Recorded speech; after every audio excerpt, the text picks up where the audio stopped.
This is the best shopping strategy by far right now, and I want to break down basically exactly how it works. So, the first idea is that you want to have a scaling standard shopping campaign basically leading the entire account because the recent update that allows shopping to outrank Performance Max basically makes shopping like unquestionably the best campaign for scaling.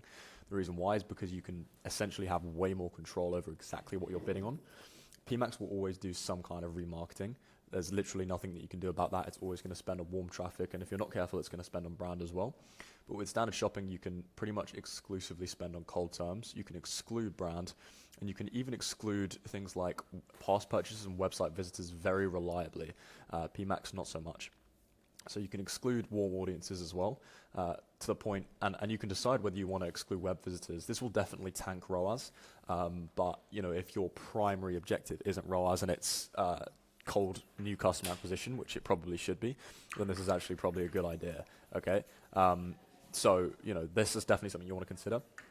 And essentially, the way I would run it is I would have one standard shopping per country, and then at the ad group level, I would have one best-selling SKU in each ad group, and then I would have a low TROAS on each of those ad groups, right? Obviously different based on the margins of the specific products, right?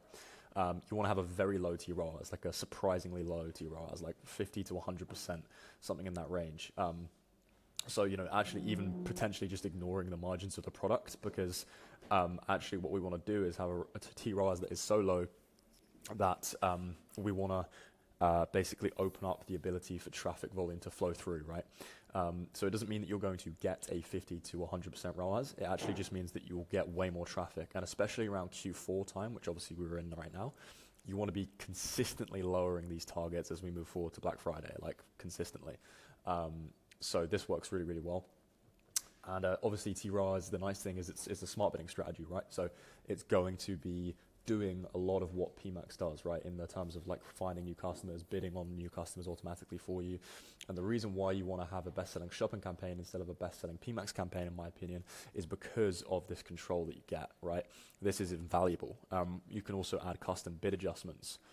You can add, on the demographic level, on the device level, right? You have so much more control, so obviously the ROI will technically be better. However, this is only true when you have a very smaller number of SKUs, right? The more SKUs you have, the more missed opportunities you will experience, because a human can only optimize these SKUs so much, right? PMax is going to do a lot of this stuff automatically, which is good and bad. It's good for big product catalogs, but it's bad because, in my opinion, it will not be able to do this as effectively on low SKUs as someone who knows their products extremely well. And so, yeah, that's basically why that is. And then I think, for a all products campaign, PMax now makes more sense. The reason why I think this is kind of a new strategy is because this used to be the other way around, right? It used to be a casual shopping and PMax were bestsellers. I think it's flipped. I think standard shopping should be what you run for your bestsellers, and I think PMax should be what you run for your all products.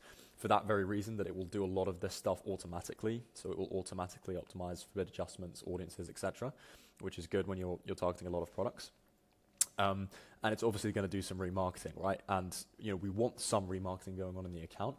We just don't really want too much remarketing on the scaling campaign, okay? Because this is counterproductive, especially because we can't control how much that it does, right? So, it's still obviously a good idea to push all of your products to maximize your revenue potential. And I think PMax is the best way to do this. And I think, some kind of maximize conversion value strategy probably makes a lot of sense there, especially around Q4. If you want to cap it with a TROAS or a TCPA, then fine. But having this on max makes a lot of sense during this period. And then there's an optional testing shopping campaign.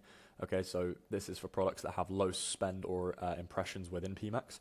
You can move them into their own testing campaign with probably a higher TROAS, right? We don't want to lower the TROAS too much because these products probably don't work, but we want to test them and see if they work. And then if they do work, we can move them up to the scaling campaign here, right? And this is not that bad because, shopping doesn't really involve too much machine learning. Like I wouldn't be moving products in and out of PMax. This is not a good idea. But in shopping it is. It's not a big deal. And so you can force spend on products that PMax ignores.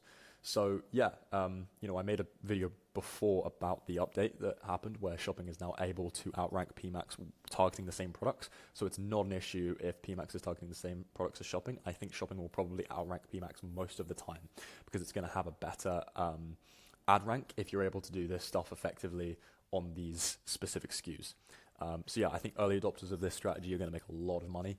And maybe yes, the front end ROAS won't look so good on the platform when you do stuff like this, but your MER will look amazing because you're not wasting too much spend on remarketing, you're not wasting too much spend on brand, you're not wasting spend on like bad demographics, devices, etc. And you are actually just effectively scaling revenue, right? Simple as that. So yeah, let me know what you think of this strategy.